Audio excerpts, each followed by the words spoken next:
नमस्कार दोस्तों, मैं Diljit Singh DS study one में क्या स्वागत है। आज हम पढ़ने वाले हैं त्रिकोणमिति परिचय।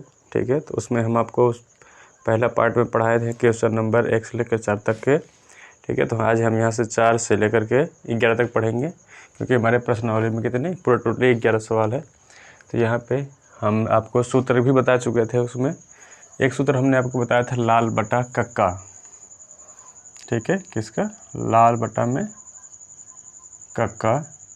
तो इस सूत्र पे हमने आपको बताया था कई सारे सवाल जितने हमने लगाए थे, और यहाँ पे ये सूत्र पे हम फिर से आज आपको सवाल बताएंगे। तो ध्यान से देखिएगा, हम आपको सवाल एकदम अच्छे से बताएंगे और आप अच्छे से समझिएगा, ध्यान से मन लगा करके। ठीक है, तो यहाँ पे हम सवाल दिया है, यदि सेक थीटा बराबर 13/12 हो तो अन्य सभी त्रिकोणमिति अनुपात परिकलित कीजिए। ठीक है, तो सबसे पहले हम यहाँ पे चित्र बनाते हैं।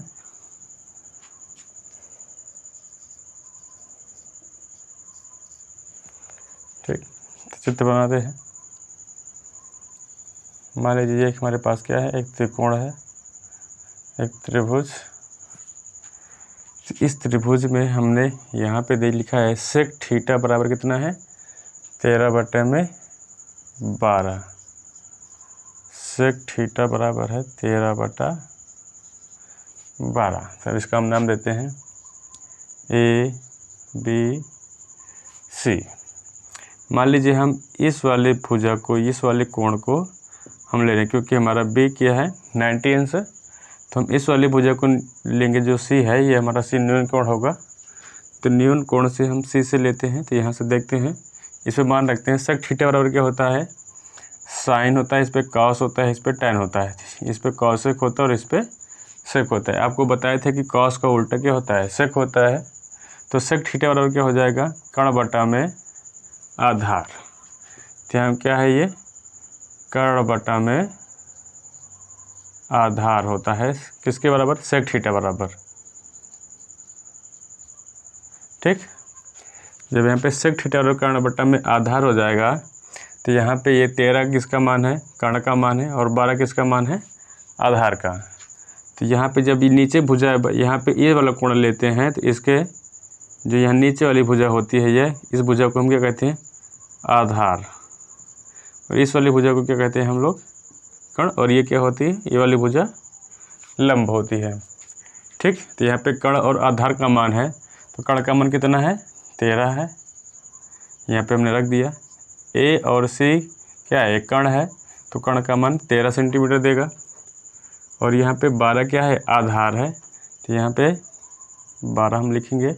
ये 12 किसका मान है, B और C का मान है। ठीक, तो हमें किसका मान निकालना है, लंब का मान निकालना है। तो यहाँ पे क्या हो जाएगा, लंब का स्क्वायर। ठीक, किसका हो जाएगा, लंब का स्क्वायर बराबर कर्ण का स्क्वायर माइनस आधार का स्क्वायर। ठीक है, तो लंब स्क्वायर बराबर यहाँ पे कर्ण का मान कितना दिया है, कर्ण का मान 13 दिया है। तो यहाँ पे 13 स्क्वायर हो जाएगा। नहीं तो इसका नाम भी दे देते हैं, यहाँ पे नाम करके हम आपको बता देते हैं कर्ण का मान क्या है।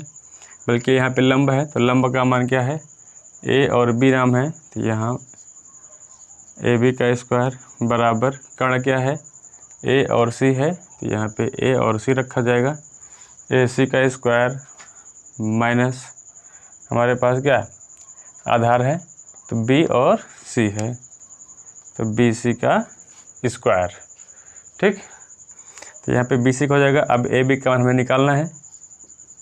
तो AB स्क्वायर बराबर नहीं पता है, AC बराबर हमें पता है कितना है, 13 है। तो 13 का स्क्वायर माइनस BC का मान पता है कि BC का मान कितना है, 12 है। तो 12 का स्क्वायर। ठीक, हल करते हैं इसे। AB का स्क्वायर बराबर 13 तरह में 169 होता है। ठीक है, नहीं तो हमको बताए थे कि डायरेक्ट शॉर्ट कट यहाँ पे क्या करेंगे, 13 का स्क्वायर करेंगे। तो यहाँ पे पहले 3 का स्क्वायर करेंगे, 3 तरीका 9 हो जाएगा। हम आपसे कहते 3 और 1 क्या कर देंगे, गुणा कर देंगे। 3 करने में 3, उसका दुगुना करेंगे 3 दूनी 6, यहाँ पे 6 लिख देंगे। अब 1 का स्क्वायर करेंगे तो 1 करने में 1, तो वहाँ क्या आ गया 169 हो जाएगा, 169 माइनस 12 का भी इसी प्रकार से कर लेंगे। 12 पर हमें 144 होता है, तो यहाँ पे 12 का अगर करेंगे तब भी देख लीजिएगा। 2 का वर्ग करेंगे तो 2 दूनी 4, अब 2 का गुणा करेंगे 2 1 करने में 2, दुगुना कर देंगे 2 दूनी 4, यहाँ लिख देंगे। और 1 का वर्ग करेंगे तो 1 ही आएगा, कितना आ गया 144, यहाँ पे लिख देंगे 144। ठीक है, तो AB² बराबर हो जाएगा हमारे पास, इसमें घट जाएगा 9 में से 4 के कितना बचेगा 5, और 6 में से 4 के कितना बचेगा 2, अब 1 में से 1 गया तो 0, तो AB बराबर हो जाएगा √25, क्योंकि यहाँ से हम जब वर्ग का मान हटाएंगे, यहाँ पे स्क्वायर हटाएंगे तो इसके ऊपर क्या लग जाएगा, संख्या के ऊपर वर्ग लग जाएगा। तो AB बराबर क्या हो जाएगा, √ में 5 गुणते 5। ठीक है, तो यहाँ पे 2 संख्याएं हैं एक समान, तो कर्ण से बाहर आ जाएंगी, तो AB बराबर क्या हो जाएगा 5। तो लंब का मान पता हो गया कितना है 5 है। ठीक, अब हमें लंब का मान पता हो गया, किसका, आधार का मान पता हो गया और कर्ण का मान पता हो गया। तो यहाँ पे लिखा है अन्य सभी त्रिकोणमितीय अनुपात परिकलित कीजिए, तो हमें सभी का मान निकालना है। ठीक, तो यहाँ पे हम सभी का मान निकाल लेते हैं। मान लीजिए साइन सी बराबर क्या होता है, लंब बटा में कर्ण होता है, तो यहाँ पे L/K, तो L/K का मान, L कितना है, L का मान 5 है, तो 5, K का मान कितना है, यहाँ पे 13 है, तो 13। इसी प्रकार से cos C बराबर भी हो जाएगा हमारे पास, क्या होता है, आधार बटा में कर्ण, तो यहाँ पे A/K, इन सभी का मान बता दें। L से क्या होता है, लंब होता है, देखिए यहाँ पे हम लिख दे रहे हैं, K से कर्ण होता है, आधार से A होता है, L से लंब होता है। ठीक, यहाँ पे हम सभी का नाम लिख दिए हैं इंग्लिश में भी, तो आप ध्यान रखिएगा। यहाँ पे A/में में क्या हो गया, K हो गया, तो A का मान कितना है, यहाँ पे देख लीजिए A का मान कितना है 12 है, तो यहाँ पे 12 रखा जाएगा। और K का मान क्या है, K का मतलब कर्ण होता है, तो कर्ण का मान कितना है 13, तो 13। फिर उसके बाद tan C बराबर हो जाएगा हमारे पास लंब बटा में, यहाँ पे लंब बटा में आधार, तो लंब बटा में आधार, लंब का मान कितना है 5 है, 5 बटा में आधार का मान कितना है 12, तो 12। ठीक, यहाँ पे साइन कॉस tan हो गया, तो किसका नंबर आ गया कौशिक का, कौशिक A बराबर निकाल लेंगे हम लोग, तो साइन का उल्टा होता है कौशिक। ठीक है, तो कर्ण बटा में लंब होता है, कर्ण बटा में लंब, तो कर्ण का मान कितना है 13 और लंब का मान कितना है 5। हमारे पास सेक का मान दिया है, तो किसका मान निकालेंगे, कॉट का, कॉट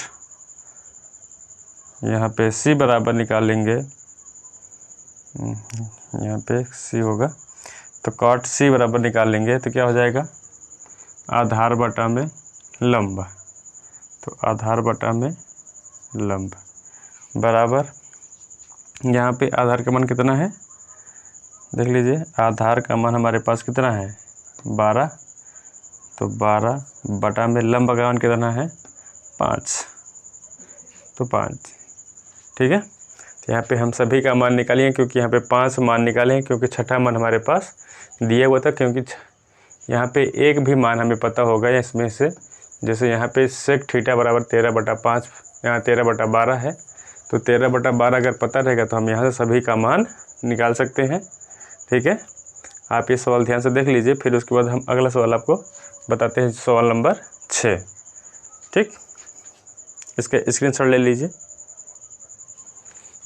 आइए क्वेश्चन नंबर 6 देखते हैं। तो यहाँ पे 6 पे लिखा है, यदि यहाँ पे त्रिभुज बल्कि कोण A और कोण B न्यून कोण हो, जहाँ cos A बराबर cos B तो दिखाइए कि कोण ए बराबर कोण बी होता है। ये हमें सिद्ध करना है। यहाँ पे हम लेते हैं, सबसे पहले दिया हुआ है, यहाँ पे देखते हैं, हल करते हैं इसे। देखिए क्या है, कोण ए और कोण बी न्यून कोण है। कैसे है, कोण ए है जो और कोण बी है, दोनों ये कैसे हैं, न्यून कोण है। मतलब ये ए होगा और ये बी होगा, तो जो यहाँ पे सी होगा ये क्या हो जाएगा, यहाँ पे समकोण होगा। ठीक, यहाँ पे यह समकोण हो जाएगा, तो ये मतलब यह न्यून को, यहाँ पे समांतर कोण हो जाएगा, समकोण होगा, तो यहाँ पे इसका मान कितना हो जाएगा, 90 अंश। ठीक, सी का मान कितना हो जाएगा, 90 अंश। और यहाँ पे कोण ए और कोण बी कैसे हो जाएंगे, दोनों न्यून कोण हो जाएंगे। ठीक, तो जब दोनों न्यून कोण होंगे तब उसका मान देखते हैं कि कैसे होता है। हमारे पास यहाँ पे लिखा हुआ है cos A बराबर cos B। ठीक, तो यहाँ पे लिखते हैं माना त्रिभुज ACB एक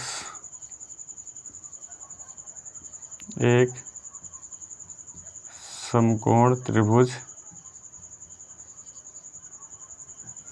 कैसे, एक समकोण त्रिभुज, एक समकोण त्रिभुज है। ठीक है, कैसे, माना त्रिभुज ACB एक समकोण त्रिभुज है। ठीक, तो यहाँ पे कोण C बराबर कितना है, 90 अंश। तो आगे हल करते हैं, यहाँ पे निकालते हैं cos A का मान आगे, क्योंकि इतना मान हमें पता है, कोण C बराबर कितना है, 90 अंश है, तो यहाँ पे 90 अंश। तो cos A का मान निकाल लेते हैं। cos A बराबर हो जाएगा हमारे पास, यहाँ पे cos A का मान निकालेंगे तो सामने वाली भुजा क्या हो जाएगी, लंब हो जाएगा, आधार, और ये वाला कर्ण हो जाएगा। तो cos A बराबर हम आपको बताए थे क्या होता है, आधार बटा में कर्ण होता है। तो आधार कौन सा होगा आधार किसका मान होगा, A और C होगा। ठीक, और क्या हो जाएगा, कर्ण क्या होगा हमारे पास, A और B होगा, तो कर्ण AB। इसी प्रकार से हम निकाल लेंगे cos B का भी मान। cos B बराबर हम निकालेंगे, तो cos B बराबर हो जाएगा हमारे पास, अब ये वाला भुजा होगा, अगर ये वाला भुजा हम लेते हैं तो इस वाली भुजा से सामने वाली भुजा क्या हो जाती है, ये वाली भुजा लंब हो जाएगा, और ये आधार हो जाएगा, और ये वाला भुजा कर्ण हो जाएगा। तो cos B बराबर भी क्या हो जाएगा, आधार बटा में कर्ण हो जाएगा। तो आधार कौन होगा, BC होगा, BC बटा में कर्ण क्या होगा, A और B होगा, तो कर्ण क्या हुआ, AB। ठीक, तो यहाँ पे इन दोनों का मान रखते हैं, किस पे, समापन समीकरण पे। तो यहाँ पे cos A बराबर cos B दिया हुआ है, तो cos A का मान कितना है, AC अपान में AB बराबर B, cos B का भी मान दिया हुआ निकाले हैं अभी हम, BC अपान में AB। ठीक है, हमने ये मान निकाला है। तो यहाँ पे देखेंगे तो AB इसमें भी है और इसमें भी AB है, तो ये दोनों भुजाएं आपस में क्या हैं, बराबर हैं, तो ये कट जाएंगे। ठीक है, तो यहाँ पे बचेगा हमारे पास क्या, AC बराबर BC बच जाएगा। मतलब AC जो भुजा होगी वो किसके बराबर होगी, BC के। यहाँ से A और C के जो भुजा मान होगा वही B और C का, या C और B का भी मान होगा। ठीक है, मतलब ये भुजा की लंबाई और इस वाली भुजा की लंबाई दोनों आपस में क्या हो जाएंगे, बराबर हो जाएंगे। ठीक है, तो यहाँ पे हम लिखते हैं अतः त्रिभुज ACB क्या है, ABC में दो भुजा आपस में बराबर हैं। कैसे हैं, दो भुजा आपस में बराबर हैं, वह भुजा AC और BC है। कैसे कौन कौन भुजा है? AC है और कौन सी है? BC है। इसलिए यहाँ पे लिखेंगे, इसलिए त्रिभुज ACB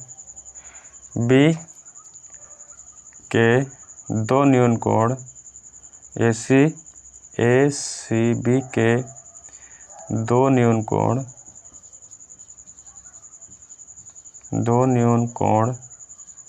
आपस में बराबर होंगे। कौन कौन सा? कोण A बराबर क्या हो जाएगा? कोण B। ये दोनों आपस में कैसे हो जाएंगे? बराबर हो जाएंगे। ठीक है, या फिर ये सम्मुख होंगे, हम इसे भी लिखते हैं सम्मुख।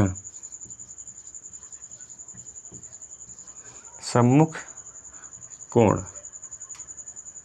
ठीक, ये दोनों कोण कैसे हो जाएंगे? सम्मुख कोण भी हो जाएंगे।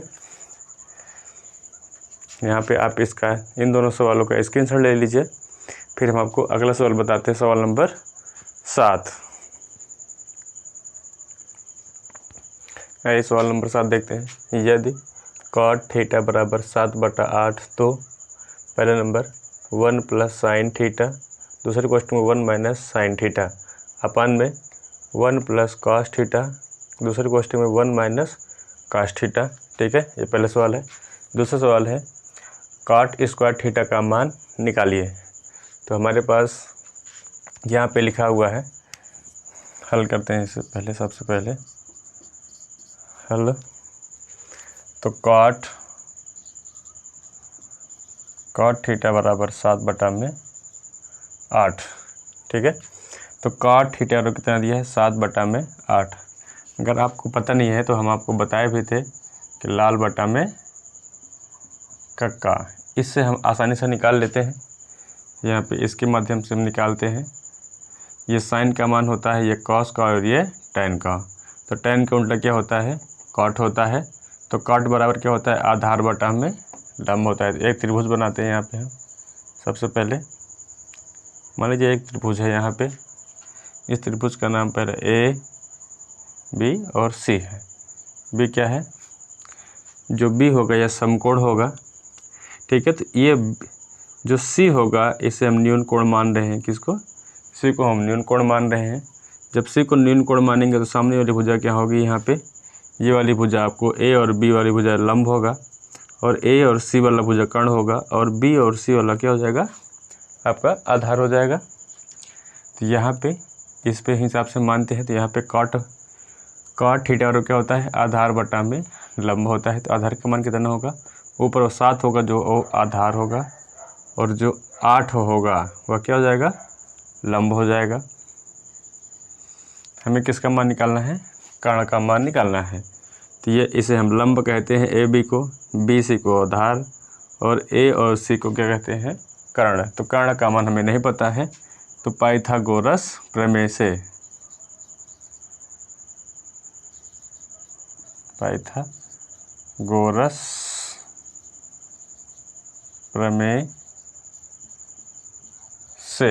ठीक है, किसके प्रमेय से? पाइथागोरस प्रमेय से। इसे हम लगाते हैं। तो यहाँ पे किसका मान नहीं पता है? कर्ण का स्क्वायर बराबर किसका हो जाएगा?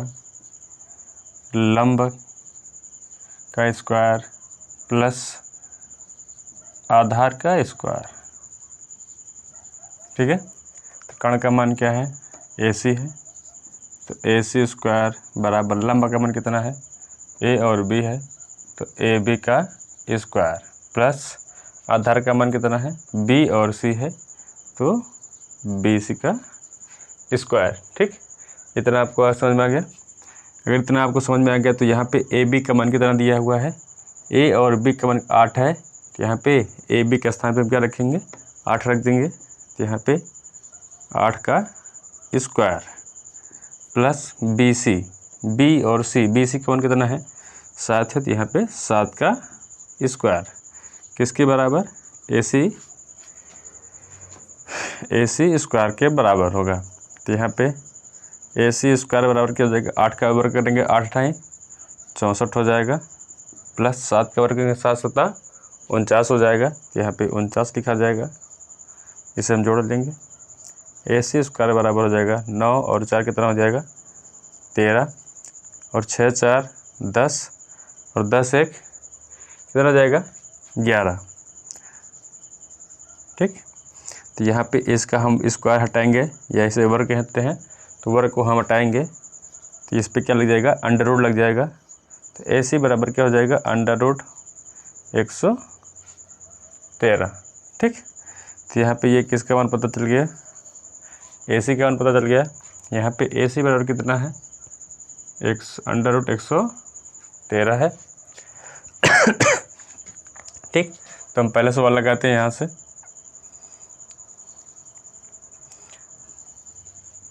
पहला सवाल हमारे पास लिखा हुआ है 1 + sin थीटा, दूसरे क्वेश्चन में लिखा है 1 - sin थीटा, बटे में है 1 + cos थीटा, दूसरे क्वेश्चन में लिखा हुआ है 1 - cos थीटा। ठीक, तो यहाँ से हल करते हैं तो 1 का मान 1 ही रहेगा, plus sin theta, sin theta बराबर क्या होता है, लंब बटा में कण होता है। तो लंब का मान कितना है, अगर sin थीटा बराबर है, हम यहाँ पे देखेंगे तो हमने कहा था ये वाला हम मान थीटा ले रहे हैं या फिर इसे हम कोण मान रहे हैं, न्यून कोण। तो यहाँ पे sin थीटा क्या हो जाएगा, लंब बटा में कण हो जाएगा। तो लंब ये होगा और कण क्या होगा, 8 बटा में √113, कोष्टक बंद। दूसरे कोष्टक में 1 - sin थीटा का मान क्या होता है, 8 बटा में, वही मान होगा 8 बटा में √113। ठीक, तो कोष्टक बंद। यहाँ पे पूरे के बटे में हो जाएगा, जब पूरे के बटा होगा तो यहाँ पे देखेंगे 1 + cos थीटा, cos थीटा बराबर क्या होता है, आधार बटा में कण होता है। तो आधार क्या है, 7 है, और कण क्या है, √113। तो 7 बटा में √113, कोष्टक बंद। दूसरे कोष्टक में 1 - फिर से वही मान है, यहाँ पे cos थीटा है, तो cos थीटा का मान क्या होता है, मैंने बताया कि 7 बटा क्या हो जाएगा 13, तो 7 बटा में √113। ठीक, अब यहाँ पे दोनों देखेंगे तो यहाँ पे क्या है हमारे पास, ये प्लस में और ये माइनस में है। आपने एक सूत्र पढ़ा होगा, यहाँ पे हम लिख देते हैं, यहाँ पे तो A - A² - B² बराबर क्या होता है, एक कोष्टक में A + B, दूसरे कोष्टक में A - B होता है। तो इन दोनों का मान बराबर क्या होता है, A² - B का स्क्वायर होता है। तो वही मान हम यहाँ पे करेंगे, तो 1 का स्क्वायर हो जाएगा और क्या हो जाएगा, -8 बटा में 113, 8 बटा में √113 का स्क्वायर, पूरे के बटे में हो जाएगा, यहाँ पे पूरा के बटा में हो जाएगा वही मान 1 का स्क्वायर -7 बटा में √113 का स्क्वायर। ठीक, अगर इतना हो जाएगा तो यहाँ पे देखेंगे जब 1 का वर्ग करेंगे तो 1 ही आएगा, -8 का वर्ग करेंगे कितने का, 8 का वर्ग करेंगे तो 8 × 8 = 64 हो जाएगा, बटा में अंडर रूट, इसमें अंडर रूट का जब अंडर रूट का वर्ग किया जाता है तो अंडर रूट हट जाता है। तो यहाँ पे क्या बचेगा, मात्र 113 बचेगा, बटे में 1 का वर्ग करेंगे तो 1 आएगा, माइनस अब यहाँ पे 7 का वर्ग करेंगे 7 × 7 = 49 बटा में, अब यहाँ पे बताए थे √113 है, इसका वर्ग करेंगे तो कितना बचेगा, अंडर रूट हट जाएगा और बचेगा केवल कितना, 113। ठीक, तो यहाँ पे हम इसे रफ कर दे रहे हैं थोड़ा सा।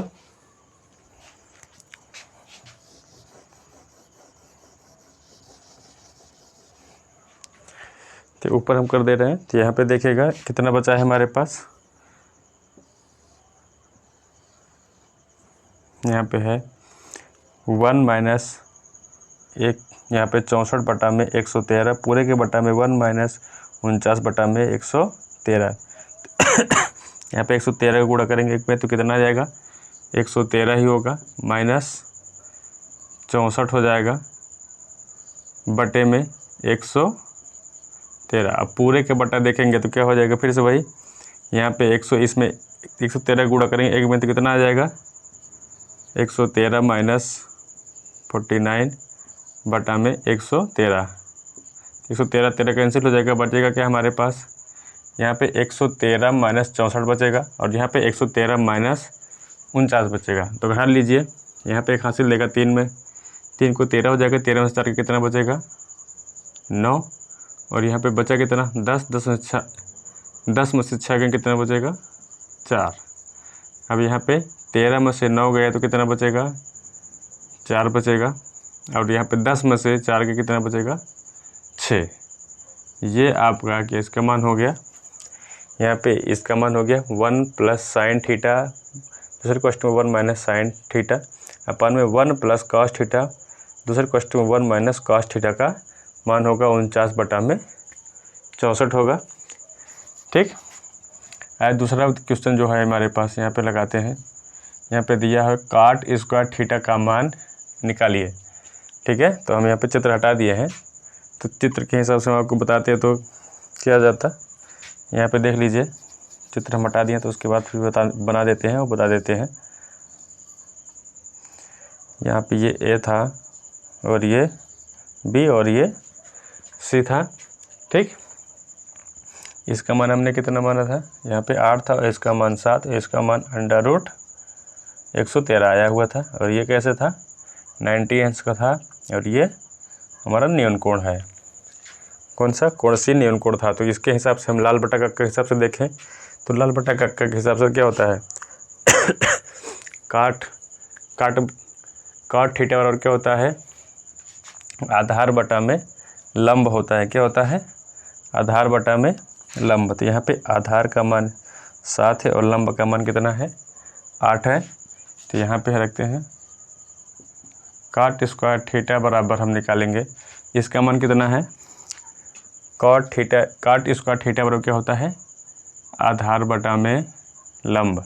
तो आधार कितना है 7 है, तो हम यहाँ पे 7 रखेंगे, और लंब का मान कितना है 8 है, तो यहाँ पे हम क्या रखेंगे 8। इसका वर्ग दिया हुआ है, स्क्वायर किया हुआ है तो स्क्वायर कर दिए। यहाँ पे निकालेंगे, इसका स्क्वायर करेंगे तो 7 7 49, और 8 का करेंगे तो 8 8 64। ये काट स्क्वायर थीटा का भी मान निकल गया। ठीक है, इतना आपको समझ में आ गया है तो आप कमेंट करके हमको बता सकते हैं आया कि नहीं आया आपको समझ में।